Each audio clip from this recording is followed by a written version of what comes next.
നിഷ്കളങ്കരായിട്ടുള്ള ഒരുപാട് ആളുകളെ നമുക്കിവിടെ കാണാൻ സാധിക്കും. വളരെ അപ്ഡേറ്റ് ആയിട്ടുള്ള വീടുകളൊക്കെ തന്നെയാണ് മുന്നിൽ നമുക്ക് കാണാൻ സാധിക്കുന്നത്. ഗവൺമെന്റിന്റെ സപ്പോർട്ട് ഇവർക്കൊക്കെ വളരെയധികം ഉണ്ട് എന്നുള്ളത് മനസ്സിലാക്കാൻ സാധിക്കുന്നുണ്ട്.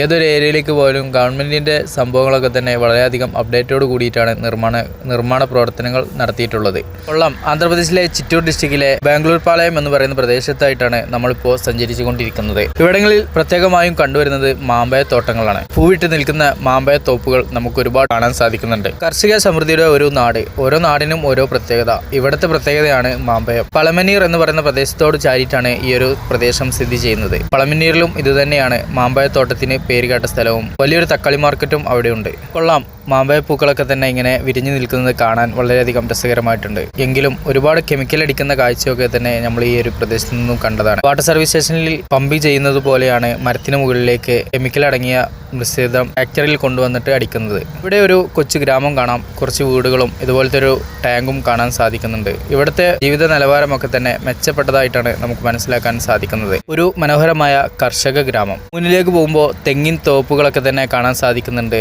റോഡരികിലൊക്കെ തന്നെ തെങ്ങുകൾ ഇങ്ങനെ വളർന്നു നിൽക്കുന്നത് കാണാൻ തന്നെ വളരെയധികം രസകരമായിട്ടുണ്ട്. ഇവിടുത്തെ മരങ്ങൾക്കും തെങ്ങിനുമൊക്കെ എന്താണ് ഇങ്ങനെ ഹൈറ്റ് കുറവ് എന്നാണ് ഞാനിങ്ങനെ ചിന്തിച്ചുകൊണ്ട് മുന്നോട്ട് പോയത്. കൊള്ളാം. നമ്മുടെ നാടിനെ ഉണർത്തുന്ന മനോഹരമായിട്ടുള്ള കാഴ്ചകൾ കൃഷിയിടങ്ങൾ തന്നെയാണ് കൂടുതലായും കാണാൻ സാധിക്കുന്നത്. വളരെ നിഷ്കളങ്കരായിട്ടുള്ള ആളുകളെയാണ് നമുക്കിവിടെ കാണാനും മനസ്സിലാക്കാനും സാധിക്കുന്നത്. എവിടെ നോക്കിയാലും പൂവിട്ട് നിൽക്കുന്ന മാമ്പഴ മരങ്ങൾ നമുക്ക് കാണാൻ സാധിക്കും. വലിയ വലിയ തോട്ടങ്ങളാണ് കാണാൻ സാധിക്കുന്നത്. വ്യത്യസ്ത ഇനം മാമ്പഴ തോട്ടങ്ങളാണ് ഈ കാണുന്നത്. ഒരുപാട് ഇനം ഇവിടെ കൃഷി ചെയ്യുന്നുണ്ട് എന്നും മനസ്സിലാക്കാൻ സാധിച്ചു. എന്നാലും ഇതിന്റെ ഈ ഹൈറ്റ് കുറവാണ് എങ്ങനെ എന്നുള്ളത് എനിക്ക് മനസ്സിലാകാത്തത്. ബാംഗ്ലൂർ പാളയം എന്ന് പറയുന്ന പ്രദേശത്തായിട്ട് വലിയൊരു മാർക്കറ്റ് സ്ഥിതി ചെയ്യുന്നുണ്ട്. സീസണിൽ മാത്രമേ ഓപ്പൺ ആവുകയുള്ളൂ. മുന്നേ നമ്മൾ കണ്ടതാണ്. അപ്പോൾ വിജനമായിട്ടാണ് അത് കിടക്കുന്നത്. മാർച്ച് ഏപ്രിൽ മാസങ്ങളിലാണ് അവിടെ അത് ഓപ്പൺ ആകാറ് എന്നാണ് നമുക്ക് മനസ്സിലാക്കാൻ സാധിച്ചത്. മാമ്പഴ തോപ്പുകളുടെ അടിഭാഗമൊക്കെ തന്നെ ഉഴുതുമറിച്ചിട്ടത് കാണാൻ സാധിക്കുന്നുണ്ട്. ചിലപ്പോൾ വെള്ളം നനയ്ക്കുന്നതും വെള്ള ഈർപ്പം കിട്ടുന്നതിനും വേണ്ടിയിട്ടായിരിക്കാം എന്നാണ് മനസ്സിലാക്കാൻ സാധിച്ചത്. ചിലയിടങ്ങളിൽ പുല്ലൊക്കെ നട്ടിട്ടുണ്ടെങ്കിലും കൂടുതൽ സ്ഥലങ്ങളിലും ഉഴുതുമറിച്ചിട്ടതായിട്ടാണ് കാണാൻ സാധിക്കുന്നത്. ചില ഏരിയയിൽ ചുവപ്പ് മണ്ണും ചില ഏരിയയിൽ കറുപ്പ് കലർന്ന ഒരു മണ്ണുമാണ് കാണാൻ സാധിക്കുന്നത്. ക്ഷീരകർഷകരെയും ഈ ഒരു റോഡിൽ കാണാൻ സാധിക്കുന്നുണ്ട്.